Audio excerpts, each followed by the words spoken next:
जय राधा माधव कुंज बिहारी गोपी जना वल्लभ गिरिवरधारी।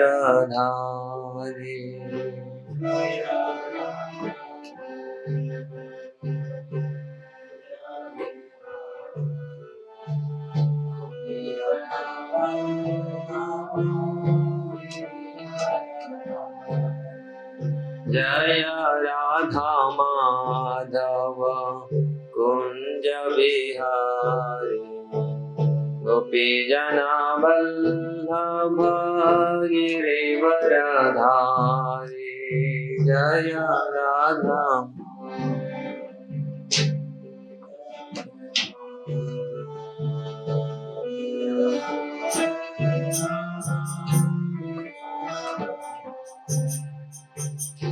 यशोदानंदन ब्रज रंजन यशोदानंदन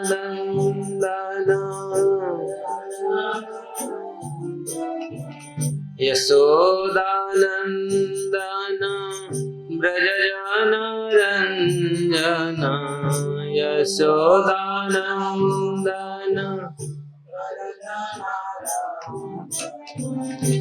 यमुना तीरावनचारी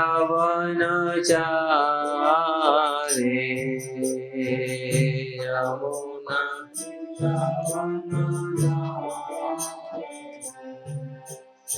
जय राधा माधव कुंज बिहारी गोपी जना वल्लभ गिरिवरधारी। जय राधा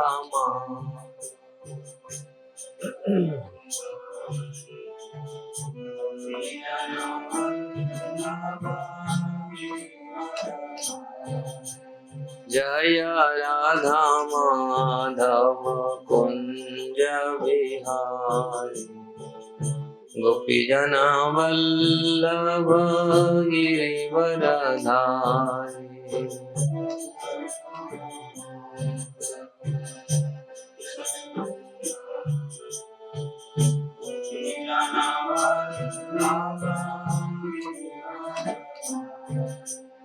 यशोदानंदन ब्रज रंजन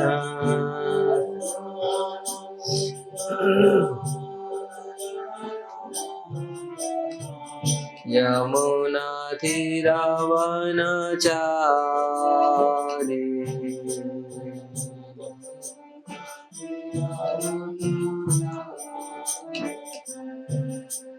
जय राधा माधव कुंज बिहारी गोपी जना Vallabh Girivardhari.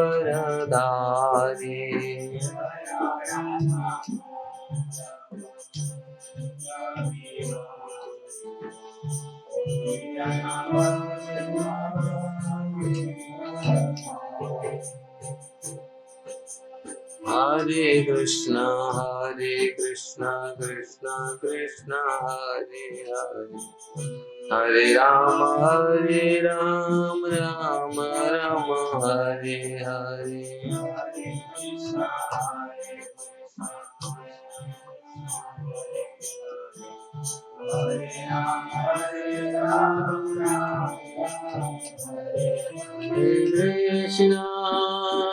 Hare Krishna Krishna Krishna Hare Hare Hare Rama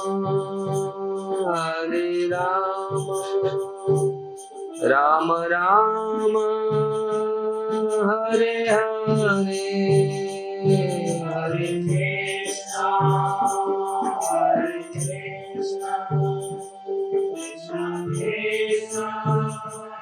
Hare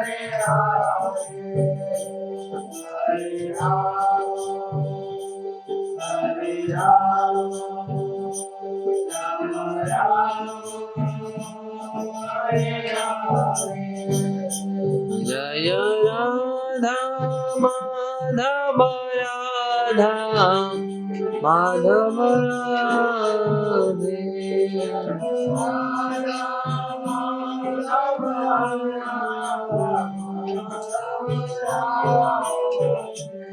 जय कृष्ण बलराम जय कृष्ण बलराम कृष्ण बलराम जय Krishna Balram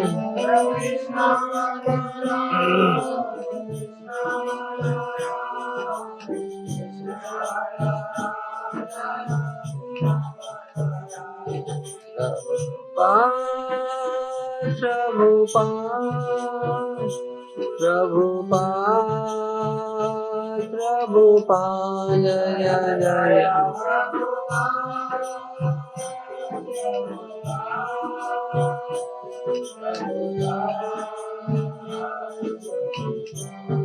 Sai Gaur Hari Bol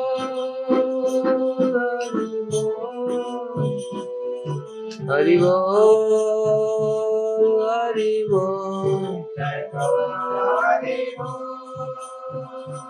Hari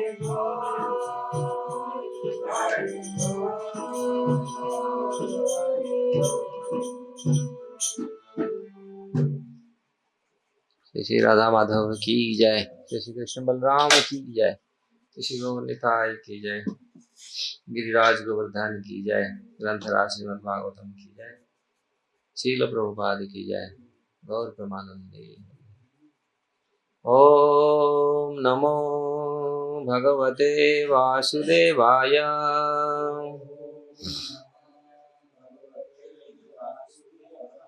ओम नमो भगवते वासुदेवाय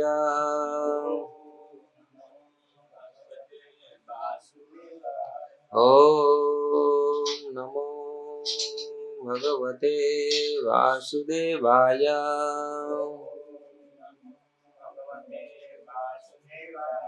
नारायण नमस्कृत्य नरं चैव नरोत्तमं देवीं सरस्वतीं व्यास ततो जयमुदीरये नष्टप्रायेषु अभद्रेषु नित्यं भागवत सेवया भगवते उत्तम श्लोके भक्तिर्भवति नैष्ठिके मुखं करोति वाचालं कमलं नयति गिरियत्कृपास्तमहं वन्दे श्रीगुरुदिनतां श्रीपरमानन्दमाधवं सर्वशास्त्राधिपियूषं सर्ववेदैकसत्फलं सर्वसिद्धान्तरत्नाढ्यं सर्वलोकैकदृक्पदं सर्वभागवतः प्राण श्रीमद्भागवतः प्रभु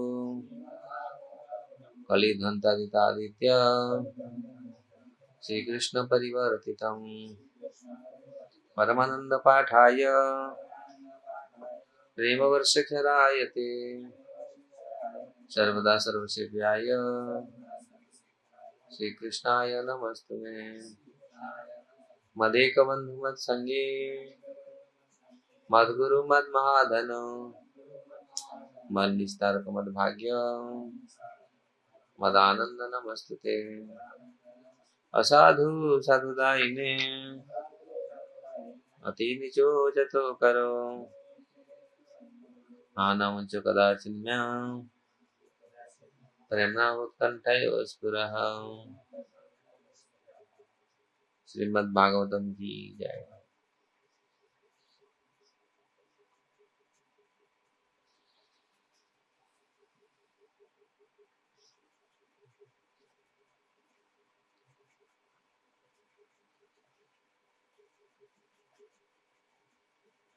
श्रीमद् भागवतम 10वां स्कंद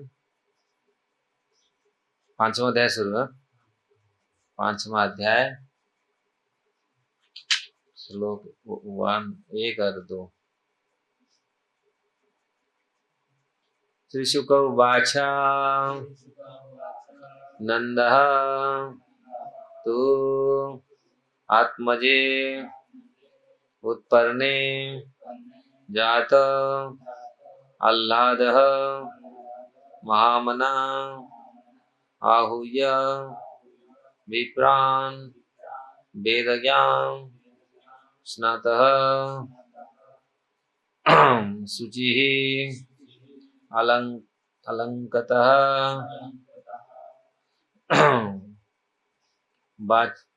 वाचयित्वा स्वस्ति अयनं जातकर्म आत्मजस्य वै कारयम् आस विधिवत पितृदेव अर्चनम तथा। श्री भगवान श्री शुक उवाच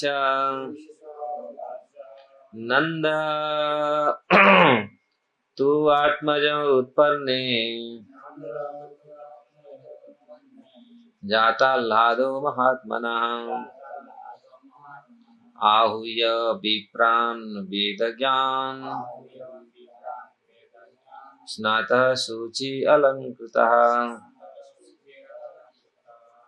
वाचयित्वा स्वस्त्ययनं जातकर्मात्मजस्य वै कारयामास विधिवत् पितृदेवार्चनं तथा। श्रीशुक उवाच नन्दस्तमात्मज उत्पन्ने जाताह्लादो महामनः आहूयं विप्रान् वेदज्ञान स्नातः शुचिरलङ्कतः वाचयित्वा स्वस्तयनं जातकर्मात्मजस्य वै कारयामास विधिवत् पितृदेवार्चनं तथा।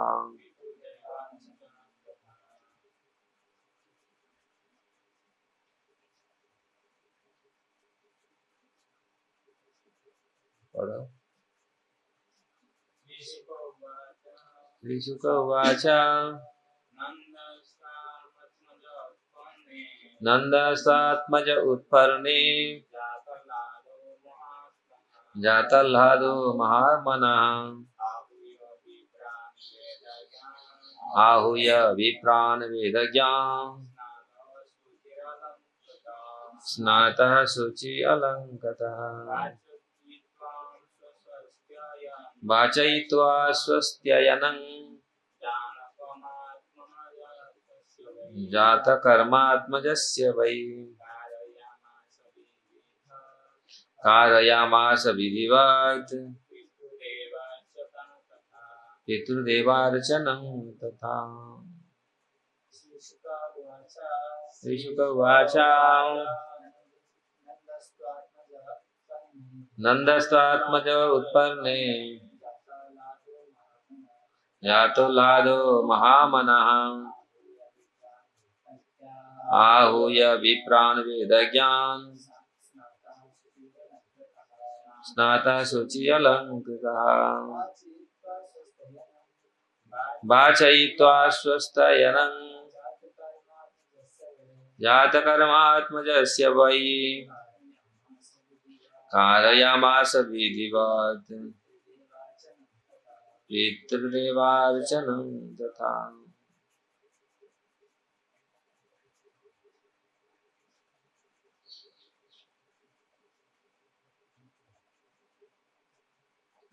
श्री शुक उवाच श्री सुखदेव गोस्वामी ने कहा नंदा महाराज नंद तू निसंदेह आत्मजे अपने पुत्र के उत्पन्न होने में जाता अभिभूत हुए आह्लाद अत्यधिक हर्ष महामना विशाल मन वाले आहूय बुलाया विप्रान ब्राह्मणों को वेद ज्ञान वेदों की ज्ञाता, स्नाता स्नान करके, शुचि अपने को शुद्धि करके, अलंकृता सुंदर आभूषणों तथा नए वस्त्रों से सज्जित, वाचयित्वा पाठ करके, स्वस्ति आयनम ब्राह्मण द्वारा वैदिक मंत्र, जात कर्म जन्मोत्सव, आत्मजस्य अपने लड़के का, वही निसंदेह, कारयाम आस संपन्न कराया, विधिवत वैदिक विधान के अनुसार, पितृदेवार्चनम पूर्वजों तथा देवताओं की पूजा, तथा साथ ही साथ श्लोक का अनुवाद तात्पर्य श्रील प्रभुपाद की जाए। सुखदेव गोस्वामी ने कहा, नंद महाराज स्वभाव से अत्यंत उदार थे, अतः जब भगवान श्री कृष्ण ने उनके पुत्र रूप में जन्म लिया तो वे हर्ष के मारे फूले नहीं समाये। अतएव स्नान द्वारा अपने को शुद्ध करके तथा समुचित ढंग से वस्त्र धारण करके उन्होंने वैदिक मंत्रों का पाठ करने वाले ब्राह्मणों को बुला भेजा। जब वे योग्य ब्राह्मण शुद्ध वैदिक स्तोत्रों का पाठ कर चुके तो नंद ने अपनी नवजात शिशु के जात कर्म को विधिवत संपन्न किए जाने की व्यवस्था की। उन्होंने देवताओं तथा पूर्वजों की पूजा का भी प्रबंध किया। तात्पर्य, श्रील विश्वनाथ चक्र ठाकुर ने नंदस्तु शब्द के महत्व की व्याख्या की है। उनका कहना है कि तू शब्द वाक्य की पूर्ति के लिए नहीं आया, क्योंकि यह वाक्य तू शब्द के बिना भी पूर्ण है, अतः तू का प्रयोग किसी भिन्न प्रयोजन से किया गया है। यद्यपि कृष्ण देवकी पुत्र के रूप में उत्पन्न हुए, किंतु वसुदेव तथा देवकी जात कर्म का आनंद नहीं उठा पाए थे।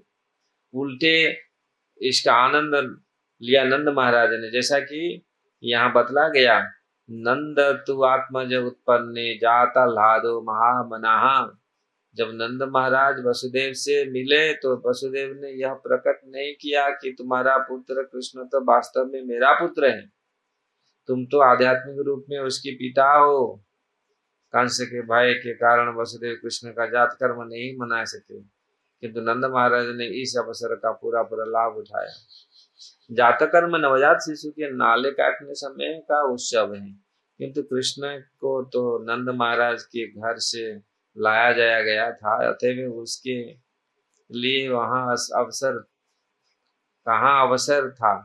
इस प्रसंग में विश्वनाथ चक्र ठाकुर अनेक शास्त्रों का प्रमाण से यह सिद्ध करना चाहते हैं कि कृष्ण ने यशोदा की कोख से जोगमाया से पहले ही जन्म लिया था, इसीलिए जोगमाया उनकी छोटी बहन कही जाते हैं। भले ही नाल काटने के बाद में कुछ शंकाएं हो और भले ही कृष्ण का नाल न काटा गया हो, किंतु जब भगवान प्रकट होते हैं तो ऐसी घटनाएं यथार्थ मानी जाती हैं।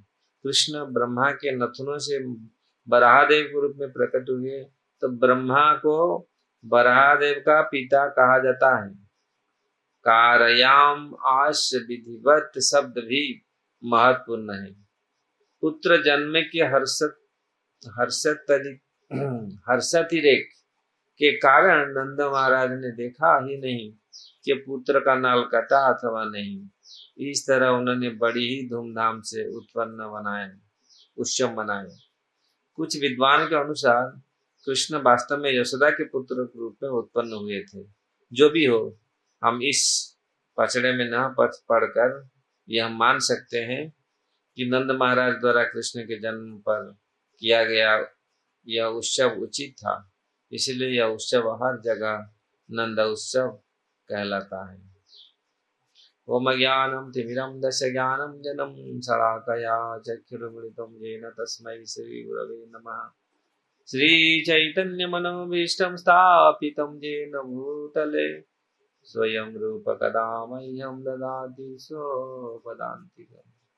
वन्देऽहं श्रीगुरु श्रीयुक्तपदकमलं श्रीगुरु वैष्णवांश्च श्रीरूपं सागरजातं सह गण रघुनाथनीतं त्वं सजीवम् साद्वैतं सावधूतं परिजन सहितं कृष्ण चैतन्य देवं श्री राधा कृष्ण पाद सहगण ललिता श्री विशाखान्वितांश हे कृष्ण करुणा सिंधु दीन बंधु जगतपते गोपेश गोपिका कांत राधा कांत नमस्तुते तप्त कांचन गौरांगी राधे वृंदावनेश्वरी वृषभानुसुते देवी प्रणमामि हरिप्रिये वाञ्छाकल्पतरुभ्यश्च कृपा सिन्धुभ्येव च पतितानां पावनेभ्यो वैष्णवेभ्यो नमः।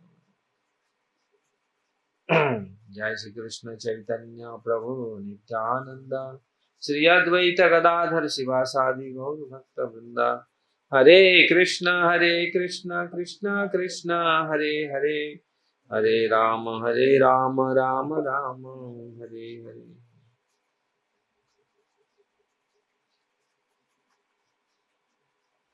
तो श्रीमद् भागवतम के 10वें स्कंद नंद राजा नंद महाराज तथा वसुदेव की भेंट विषय 5वां अध्याय का हम लोग शुरुआत कर रहे हैं, सुन रहे हैं। यहाँ किस प्रकार सुखदेव गोस्वामी ये वर्णन कर रहे हैं भगवान कृष्ण का आविर्भाव के पश्चात किस प्रकार नंद महाराज ने अपने नंद उत्सव मनाया बड़ी धूमधाम से। तो यहाँ पर कुछ शब्द प्रयोग किया गया है, इसी के लिए टीकाकार बहुत सारी चीज हरे कृष्णा कृष्णा कृष्णा हरे हरे हरे राम राम राम हरे हरे। ये गर्मी में तो ऐसे आलस आ जाता है हम लोगों को। तो यहाँ बहुत सुंदर बात सुखदेव गोस्वामी नंद महाराज के लिए बोल रहे हैं। नंद आत्मज उत्पन्ने। तो भागवत में एक्चुअली बहुत जगह में ये कहा गया है वास्तविक कृष्ण नंद महाराज के पुत्र थे।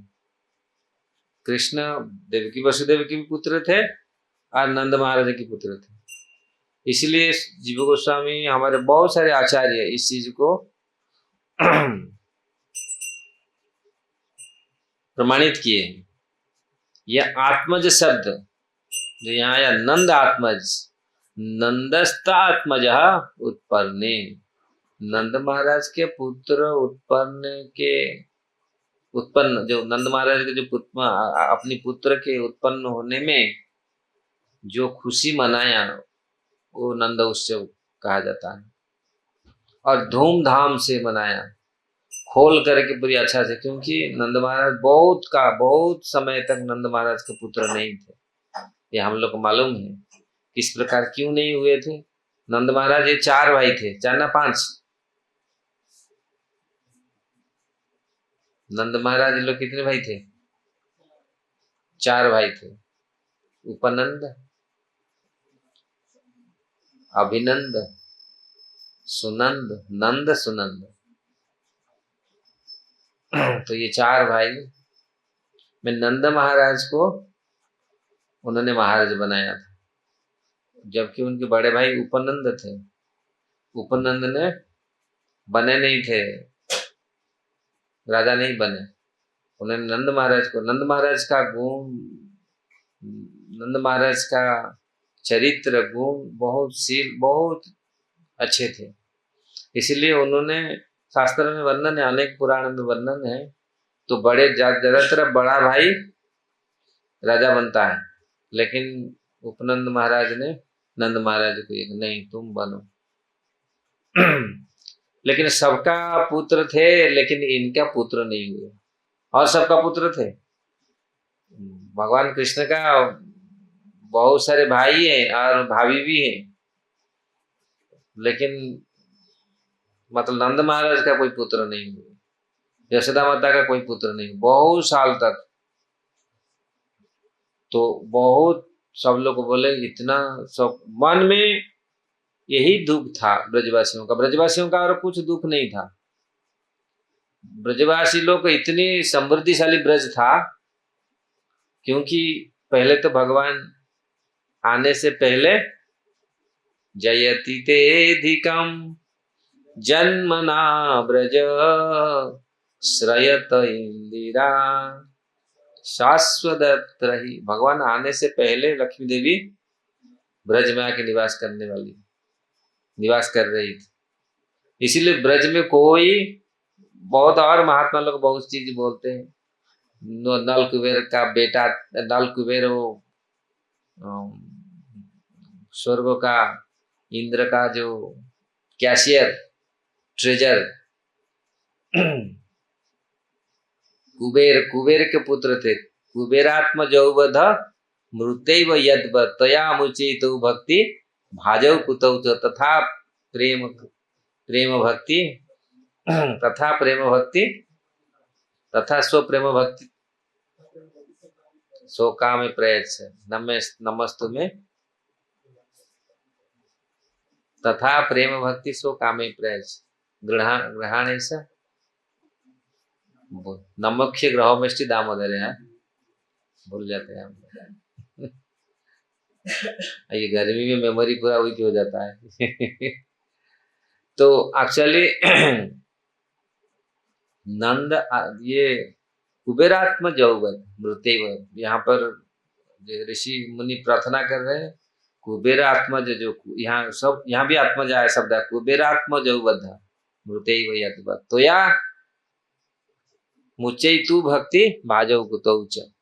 तो ऐसा तथा प्रेम भक्ति सो कामे प्रयच्छ, ऐसा प्रेम भक्ति मुझे चाहिए, मुझे और कुछ नहीं चाहिए, मुझे ना मोक्ष चाहिए, कुछ नहीं चाहिए, मुझे ऐसे प्रेम भक्ति चाहिए। तो इसीलिए यहाँ कुछ आचार्य लोग बोल रहे हैं ब्रज में कोई कमी नहीं था। कुछ लोग बोल रहे हैं जब वहां गए नंद बाबा, वो पेड़, इतना पेड़ को पानी डालते तो बहुत भयंकर वृक्ष थे, वो साधारण वृक्ष नहीं थे। जो अर्जुन वृक्ष बहुत भयंकर वृक्ष थे, बहुत, और सत्ययुग का वृक्ष। यहाँ 400-500 साल का वृक्ष हो जाता, कितनी मोटा कितनी तगड़ा होता है, वो कहाँ कितनी सालों का वृक्ष, साल नहीं युगों का, सत्ययुग। अभिशाप कहाँ मिला था सत्ययुग में, फिर जाके तो वो वृक्ष इतनी विशाल भयंकर वृक्ष, उसमें भयंकर बारिश हो जाएगा भी पानी टपकता नहीं था, एक दो बारिश हो जाता तो नीचे आता नहीं था, इतनी घना, इतना विशाल वृक्ष था। महावृक्ष था वो, महावन का वो महावृक्ष था वो।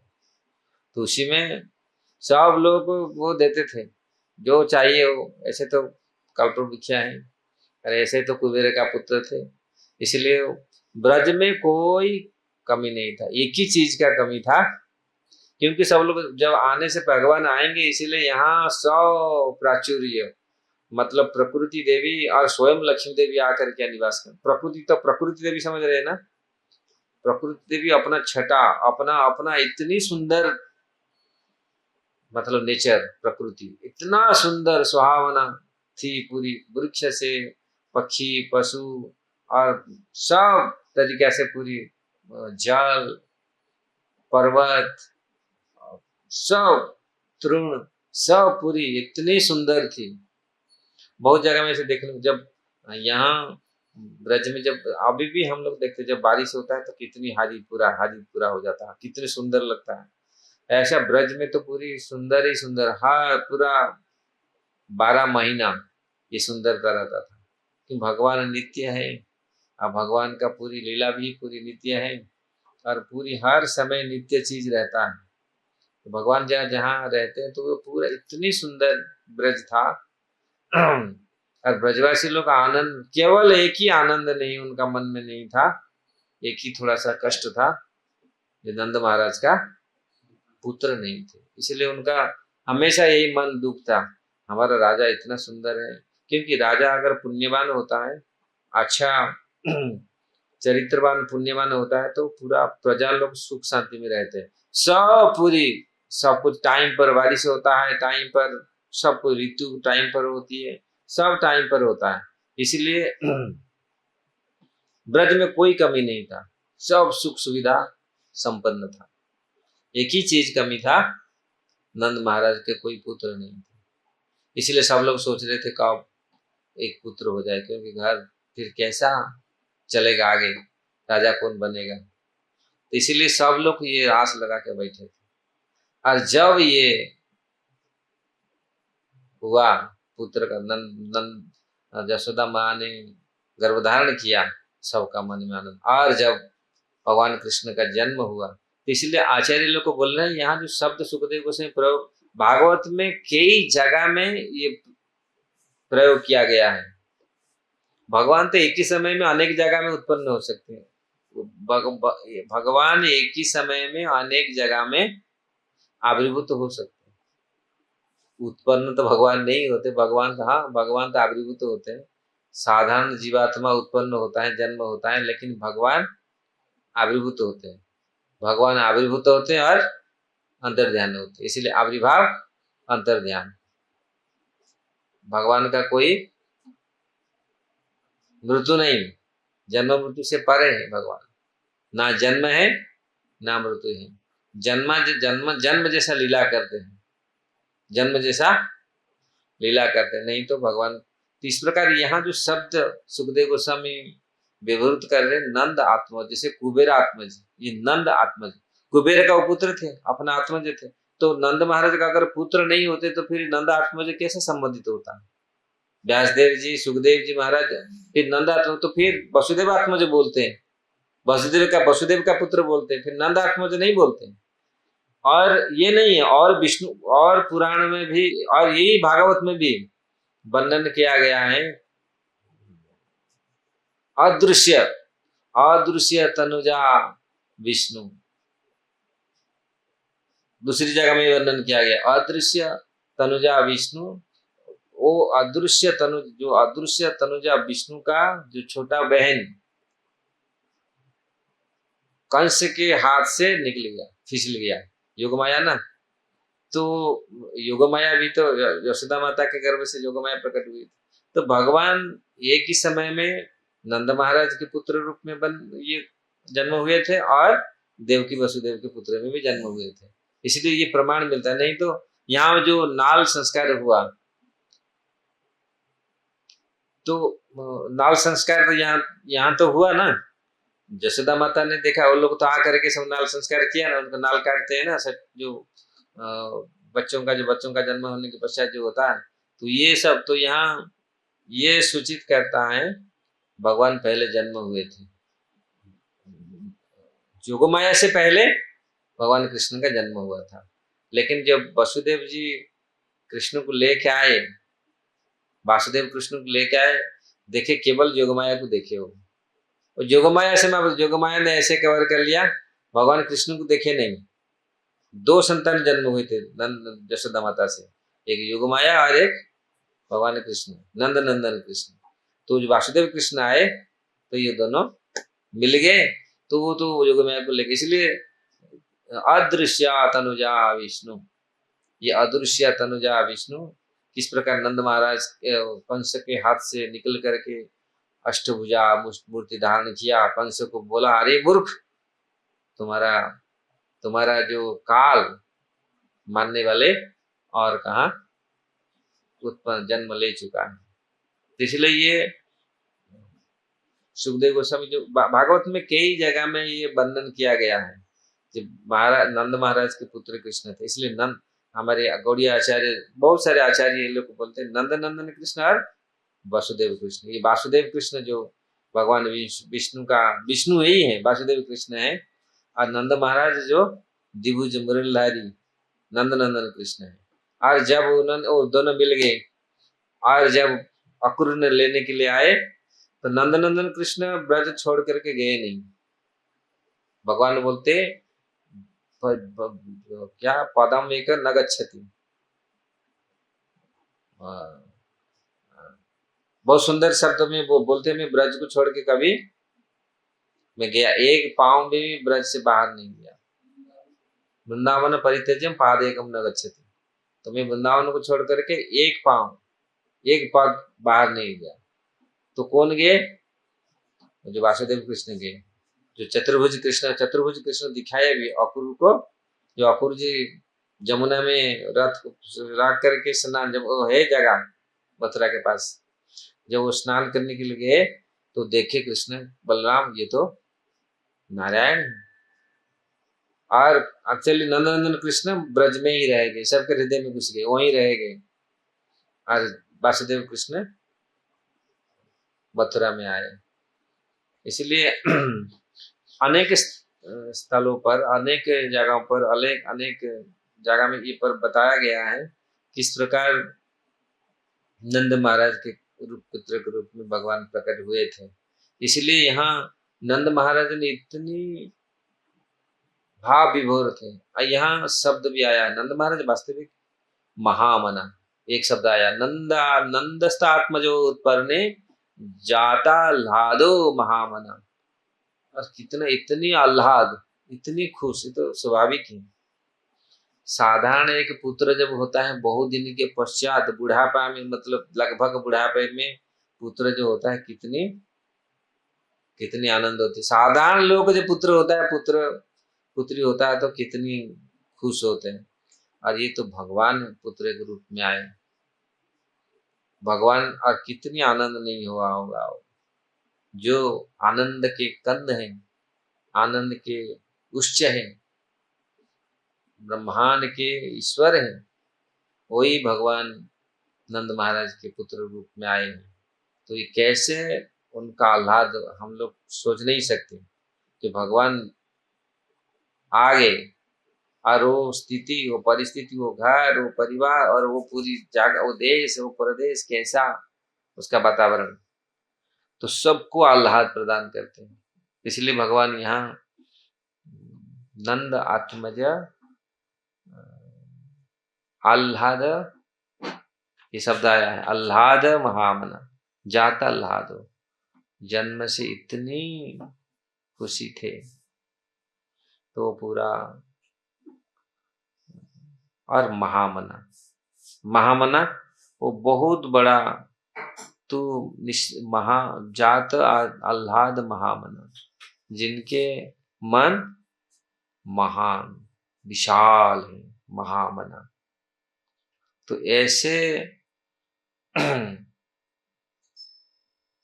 इतनी आनंद में वो समा नहीं रहे थे। बाच आई तो इसीलिए उन्होंने आहूयम विप्राण वेद ज्ञान स्नात शुचि अलंकृत। तो जब भगवान कृष्ण का आगमन हुआ तो नंद महाराज इतनी खुश हुए।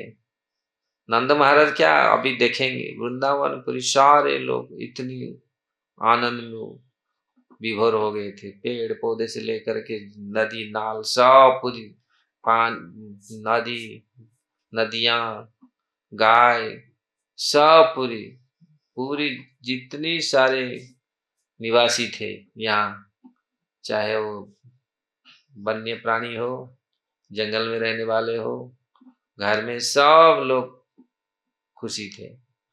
और तुरंत नंद महाराज ने स्नान किए, स्नान करके ब्राह्मणों को बुलाया, वेद वेदज्ञ ब्राह्मणों को बुलाया।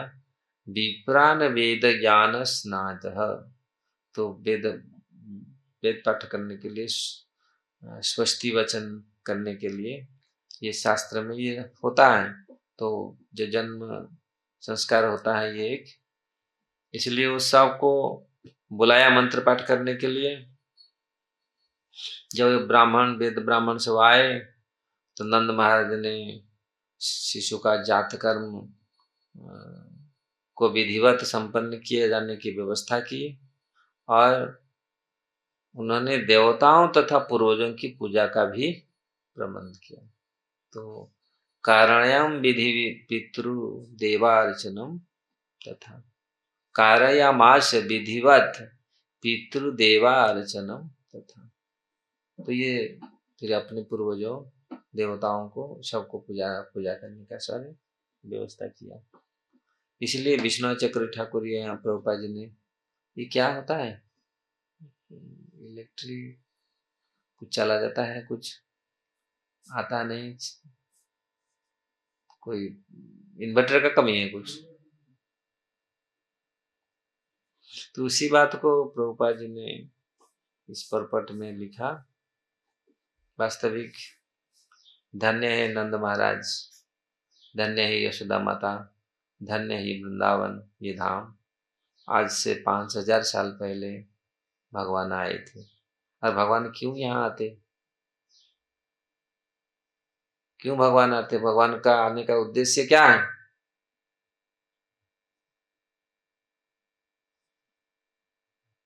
अनंत कोटि जीवों को,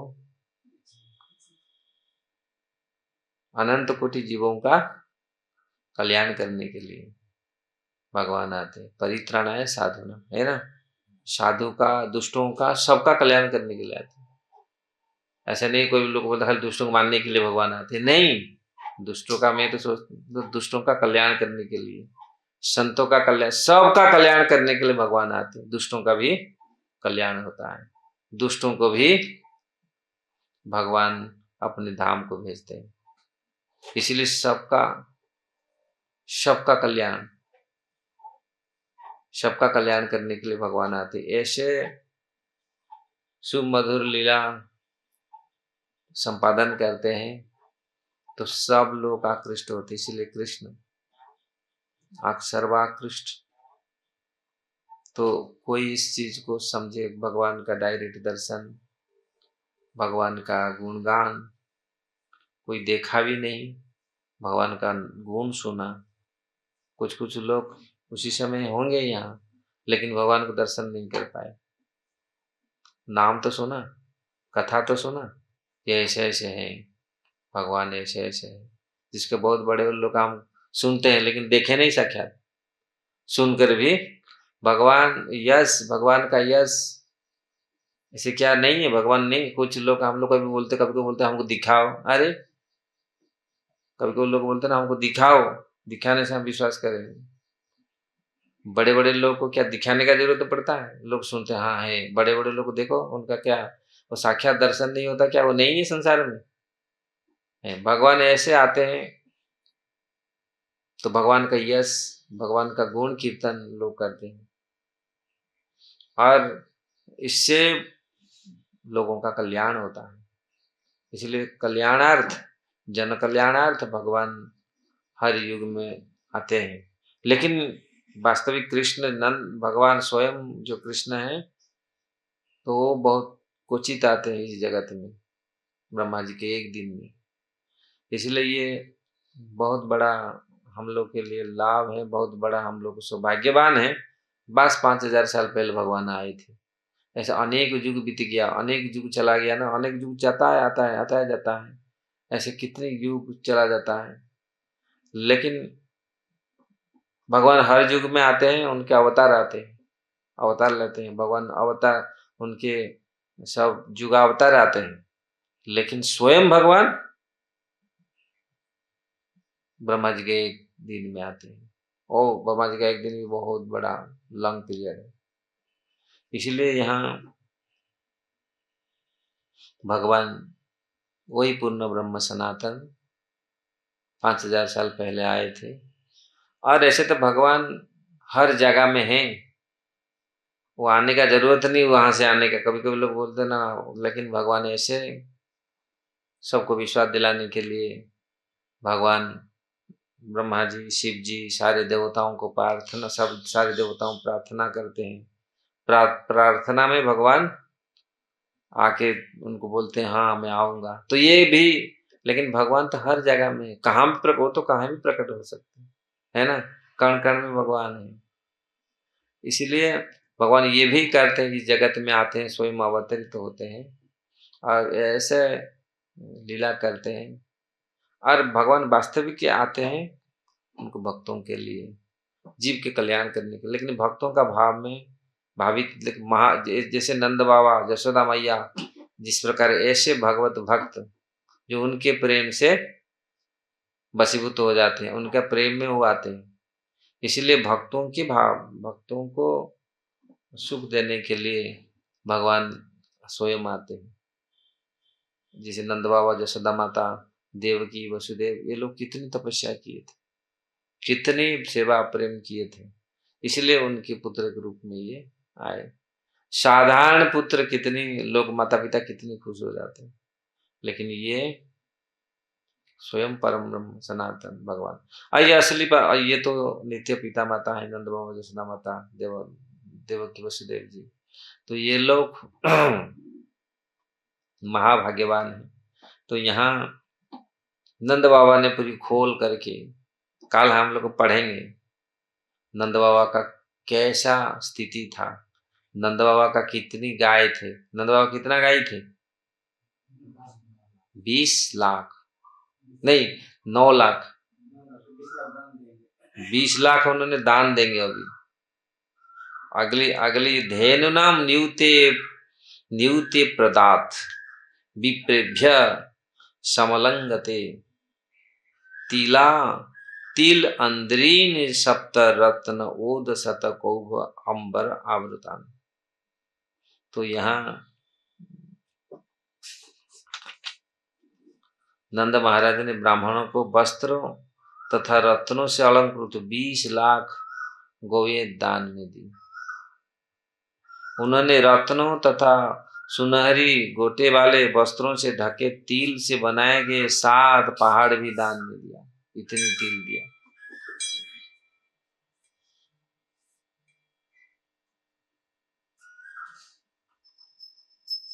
काले कालेन स्नान शौचाभ्याम संस्करैस्तपसे जसा शुद्ध्यन्ति दान संतुष्टा द्रव्याण्यात्मात्म विद्यया।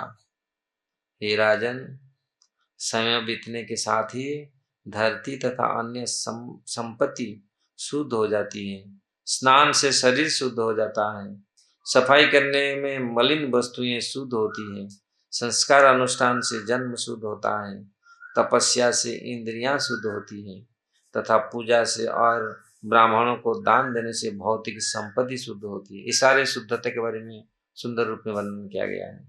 संतोष से मन शुद्ध होता है और आत्मज्ञान अर्थात कृष्ण भावना वृत्ति से आत्मा शुद्ध होता है। कितने सुंदर वस्तु, कितने कितनी शुद्ध बहुत चीजें यहाँ पर बताया। काले न स्नान शौचाभ्याम, समय आने पर स्थल तथा अन्य वस्तुएं पवित्र हो जाने पर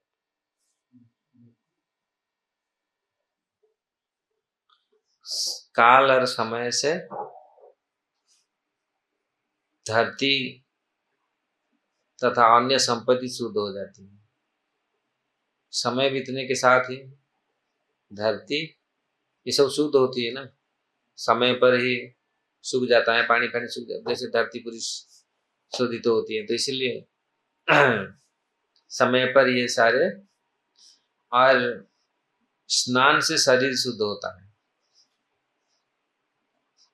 शरीर का मैल स्नान से ही शुद्ध होती है। इसलिए 2-3 बार स्नान करने का विधि है। ब्राह्मण लोग 3 बार स्नान करते, सन्यासी लोग 3 बार स्नान करते हैं। तो ये पूरी संस्कारों अनुष्ठान से तो स्नान शरीर शुद्ध होता है और सफाई करने से मलिन वस्तुएं स्नानाभ्यास चाभ्याम संस्कारो तपसी जया शुद्ध्यन्ते दान संतुष्टा। तो इसलिए सफाई करने से मलिन वस्तु सफाई हो जाती, शुद्ध हो जाती है। संस्कार अनुष्ठान से जन्म शुद्ध होता है, संस्कारों से जन्म शुद्ध होता है। इसलिए अनेक संस्कार अनुष्ठान करना पड़ता है। हमारे सनातन संस्कृति में बहुत सारे विधि विधान है। इसलिए जन्म होने से कितनी संस्कार किया जाता है, जन्म से लेकर के मरने तक संस्कार ही संस्कार है। हाँ, मतलब 10 पूरा लास्ट तक है, जन्म से ही गर्भधान संस्कार से लेकर के पूरी मृत्यु तक पूरी संस्कार है। तो इसलिए यहाँ संस्कार अनुष्ठान से जन्म शुद्ध होता है, तपस्या से इंद्रियां शुद्ध होती है। तो तपस्या करते हैं, भोगों से इंद्रिया शुद्ध नहीं होती, भोगों से इंद्रियां दूषित होती, ज्यादा खाएगा, ज्यादा दिखेगा, ज्यादा चल, तो ये सब इंद्रियां अशुद्ध होती है। अगर तपस्या करेंगे, नहीं जितना जरूरत इतना ये करके हम तपस्या करें, तो इंद्रियां शुद्ध होती है, तपस्या से इंद्रिय शुद्ध होता है। और पूजा से और ब्राह्मणों को दान देने से भौतिक संपत्ति शुद्ध होती है। तो ब्राह्मणों को दान दिया जाए, पूजा किया जाए, तो ये हमारा पूजा में भगवान की सेवा में लगा है, ये सारे भौतिक संपत्ति शुद्ध होती है। नहीं तो भौतिक संपत्ति, लोग के पास बहुत संपत्ति है, लेकिन एक इतनी जख है, इतनी क्या बोलते हैं कंजूस है, वो इतनी देने के लिए भी, तो इसलिए वो संपत्ति शुद्ध नहीं होता। अशुद्ध संपत्ति भगवान की सेवा में लगता नहीं, तो शुद्ध संपत्ति सब अशुद्ध होता है। और अशुद्ध संपत्ति आप जानते क्या होगा, अशुद्ध का परिणाम हम जानते हैं। तो इस प्रकार अगर ब्राह्मणों और पूजा में हमारा संपत्ति लग जाए तो ये भौतिक संपत्ति का संस्कार हो जाती है, शुद्ध हो जाती है। संतोष से मन शुद्ध होता है। संतोष, जितने भी संसार में तो मन को शुद्ध करना इतना, जितना भी कमाए, जितना भी लाओ, इतना मन, लेकिन भरता नहीं। पैसा, धन दौलत, जितना भी जो भी जितना करते, लेकिन शुद्ध मन, लेकिन संतुष्ट, अगर संतोष है तो मन शुद्ध हो जाता है। आत्मज्ञान अर्थात कृष्ण भावनामृत से आत्मा शुद्ध हो जाता है। कृष्ण भावनामृत, अगर आप हमारा चेतना कृष्ण चेतना में आया तो हमारा आत्मा शुद्ध हो जाती है। तो पूरी तो प्रभुपाद जी बोले वैदिक सभ्यता के अनुसार वस्तु को किस तरह शुद्ध किया जाता है, इसके विषय में भी आदेश है। शुद्ध किए बिना प्रयोग किए जाने वाली हर वस्तु हमें कलमशग्रस्त कर देगी। अगर हमारे वस्तु शुद्ध नहीं है, कचरा मतलब खराब पानी में शरीर धोएगा तो खराब ही होगा, है ना। खराब पानी जहर से धोएगा, वो शुद्ध होगा थोड़ी। इसलिए पहले वस्तु को शुद्ध किया जाता है। हम लोग ठाकुर जी पूजा करने से पहले आसन शुद्धि करते हैं, वस्तु शुद्धि करते हैं, उसके बाद ठाकुर जी का पूजा करते हैं। ये सब सिस्टम है पूरी। षोडशोपचार जो पूजा करते हैं, तो ये आसन शुद्धि, वस्तु शुद्धि, भगवान को फिर सब कुछ ये करके भगवान को बैठा के फिर अर्चन करते हैं। तो इस प्रकार यहाँ कलमशग्रस्त जितने सारे वस्तुएं हैं, वस्तु कलमश रहेगा, वस्तु शुद्ध नहीं हुआ। वस्तु शुद्ध होगा जब हम ब्राह्मणों वैष्णवों भगवान की सेवा में हम लोग लगाएंगे अपनी धन, अपना मेहनत जो सब कमाया है, इससे वस्तु शुद्ध होगा। अब वस्तु शुद्ध होने से वही वस्तु आप ग्रहण करते हैं, है ना। उसी वस्तु पैसा से खरीद करके कुछ अनाज लेते हैं, कुछ ये करते हैं, वस्तु ग्रहण करते हैं, तो अब चित्त भी शुद्ध होगा। क्योंकि आपका वस्तु शुद्ध है, तो शरीर को शुद्ध कैसे कैसे, ये कितनी बड़ी साइंस है। और अन्याय जो वस्तु शुद्ध नहीं, सो कंजूस, ये सावधान लास्ट में ऐसे होता है, पागल लोगों को ऐसे करता है। लोग लास्ट में सोचते हैं अरे ऐसा करना नहीं चाहिए था, इतना धन संपत्ति किया, लास्ट में कुछ नहीं मिला। कभी कभी ऐसा होता है ना, खराब हो जाता है सब कुछ, अचानक ऐसा होता है पूरा। देखा गया है, लोग आकर के बोलते हैं इतना धन संपत्ति कमाई, एक बेटा था, एक बेटा मर गया। कभी कभी ऐसे होता है, एक ऐसा था, इतना इतना सब कुछ कमाया, इतना इतना ये हो गया, लास्ट में पता नहीं चला गया। ऐसा ऐसा ऐसा बहुत सारे चीज होता है। तो अगर हमारा वस्तु, हमारा द्रव्य शुद्ध नहीं हुआ, प्रभुपाद जी बोले अगर द्रव्य शुद्ध नहीं हुआ, तो फिर भारतवर्ष में 5000 वर्ष पूर्व गांव तक में तथा नंद महाराज के गांव में भी लोग जानते थे वस्तुओं किस प्रकार शुद्ध किया जाता है, जिस कारण से वो कलमश रहित जीवन बिताते थे। इसीलिए लोग दान करते थे, साधुओं को खिलाते थे, ब्राह्मणों को खिलाते थे, ब्राह्मणों को दान देते थे। इसलिए दान अच्छे लोगों को, जो वो जो दान देते थे, वो लोग भगवान की सेवा में लगता था सब, क्योंकि सारे लोग अच्छे थे। ऐसे तो नहीं आपका दान जाके कहाँ बेकार में पड़ गया है।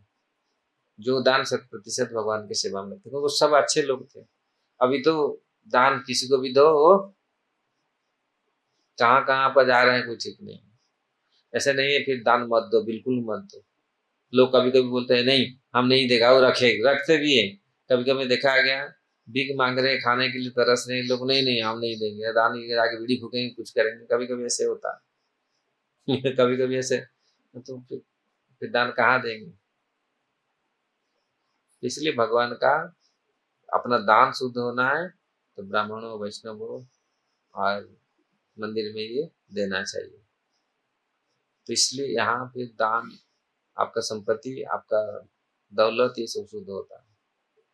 तो तब नंद महाराज ने सब अपना दान, बहुत सारे दान ब्राह्मणों को दिया है। काल फिर हम लोग पढ़ेंगे किस प्रकार आगे अब ब्रज में कैसे नंद उत्सव मनाएंगे, भयंकर नंद उत्सव मनाएंगे। पूरी कंस तक पूरी पागल हो जाएगा, ये इतने नाचेंगे, इतना गाएंगे, इतने नगाड़े बजेगा पूरी। और गोकुल और मथुरा तो पास ही पास है, उस तरफ यमुना के उस तरफ गोकुल, इस तरफ मथुरा। आज भी देखो गोकुल में पूरा ऐसा पूरी महोत्सव, वो समझ जाएंगे कोई ना आ गया, यहीं पे आ गया, उनको जरूरत नहीं। भगवान जब आते हैं ना, भगवान छुप के नहीं आते, भगवान दबा के बजा के पूरी आए, मैं आ गया, प्रकट हो गया। कंस को खुला चुनौती, मैं आ गया, अभी तुम आओ, एक एक करके सब भेजना शुरू कर देगा। 6 दिन से शुरू हो जाएगा सब भगवान का लीला। भगवान अपना लीला, इतनी सुंदर लीला प्रकट करेंगे, बाल्य लीला शुरू हो जाएगा। मतलब शुरू से ही तो शुरू हो गया, 4 दिन क्या। यहाँ देखो कि नंद बाबा जसोदा माता को आनंद प्रदान किया, ब्रजवासियों को आनंद प्रदान किया, इनको नचाया पूरी। देखो कितनी कितनी कितनी विभोर हो गए नाचे। आज भी नंद उत्सव मनाया जाता है पूरी ब्रज में, पूरा पृथ्वी में नंद उत्सव मनाया जाता है। ये भगवान ऐसा होते हैं, भगवान जब आते हैं, क्योंकि आनंद के उत्स है ना, आनंद घन है, इसलिए ऐसा सबको पूरी आनंद प्रदान करते हैं। कार पढ़े हरे कृष्ण। इसका कोई प्रश्न है?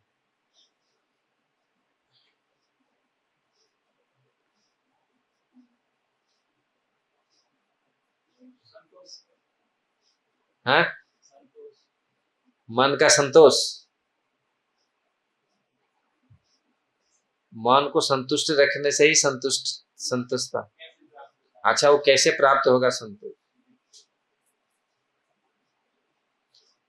मेन चीज है, आप अगर बहुत सारी इच्छा रहता है, आपका कामना रहता है, तो संतुष्ट नहीं होता मन।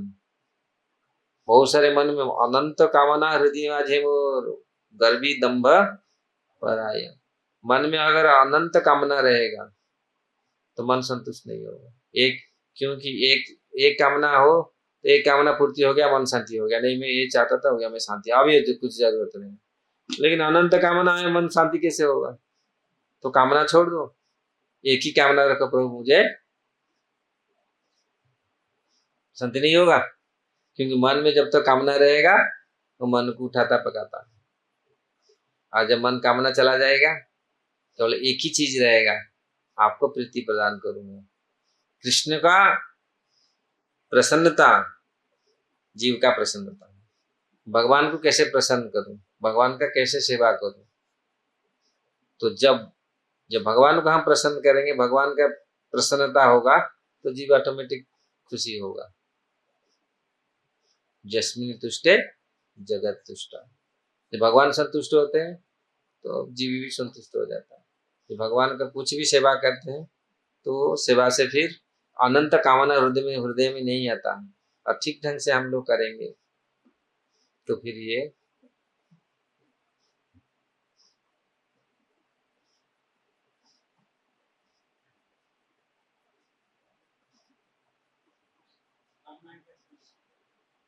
कामना कैसे नष्ट होगा।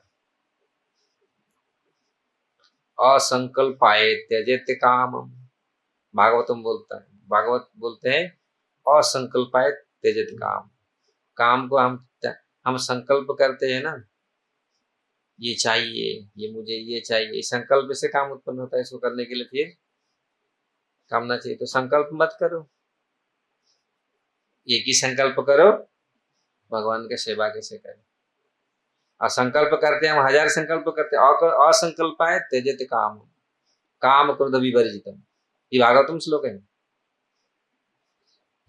काम कैसे करेंगे? क्रोध को विवर्जित करेंगे तो काम क्रोध विवर्जितम। इसलिए पहला पहला शुरुआत संकल्प मत करो, मन में ये सब मत रखो, ये मुझे ये चाहिए, ऐसा करना है, ऐसा करना है। एक ही संकल्प, क्या संकल्प है? भगवान का संतुष्ट, भगवान को खुशी कराना, भगवान का प्रसन्नता के लिए हम करें। अपना प्रसन्नता फिर संतुष्ट नहीं होगा। अपना प्रसन्नता के लिए ना काम करते हैं हम लोग, अपना प्रसन्नता के लिए करते हैं, हम कैसे खुशी हो जाए, इसलिए सब खुशी नहीं होते, दुखी होते हैं। करते तो थोड़ा बहुत मिल रहा है तो बहुत खुश हो जाते हैं, हम ऐसा हो गया। भगवान की प्रसन्नता के लिए आप खुश हैं, बस भगवान की प्रसन्नता के लिए तो संकल्प छोड़ो।